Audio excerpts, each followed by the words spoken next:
Hledáte účinný a přitom chutný doplněk stravy, který by nastolil ve vašem těle harmonii? Každý den pomáháme tisícům lidem skrze životodárné produkty a informace na cestě k lepšímu a kvalitnějšímu životu. Jestliže vás trápí hormonální nerovnováha nebo vyčerpanost organismu, tak včelí pil bude sázka na jistotu. Dokáže například harmonizovat a upravovat menstruační cyklus a uvítají ho také sportovci, protože urychluje regeneraci.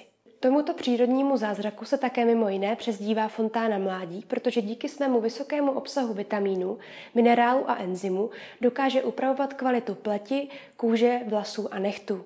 Pravidelnou konzumací včelího pilu posílíte vaši vnitřní vitalitu a energii.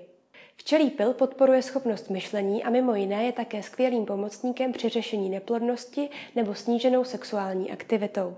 A co zejména, má také skvělý vliv na náš imunitní systém. Nyní si pojďme říct, jak se vůbec náš včelí pil získává. Včelky se sbírají pil z květin, který následně zvlhčí medem do malých kuliček. Takto putují k úlu. K následnému sběru pilu se využívají mřížky, které jsou umístěné před úlem. Takto se sbírává z včel pil a na včelách ve výsledku zůstane 10 až 50 % pilu. Nikdy se však nezbírá více než 30 % pilu, aby včely nezeslábly.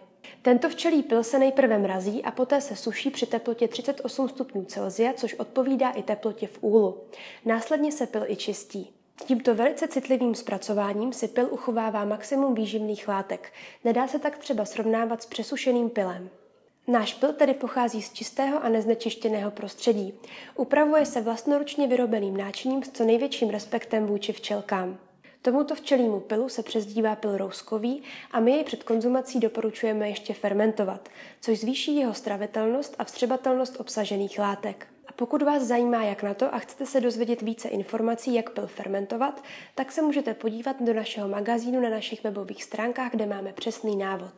Jak vidíte, včely a jejich produkty jsou opravdová alchymie a dokonalý poklad pro náš organismus, ale zároveň i pro celou planetu.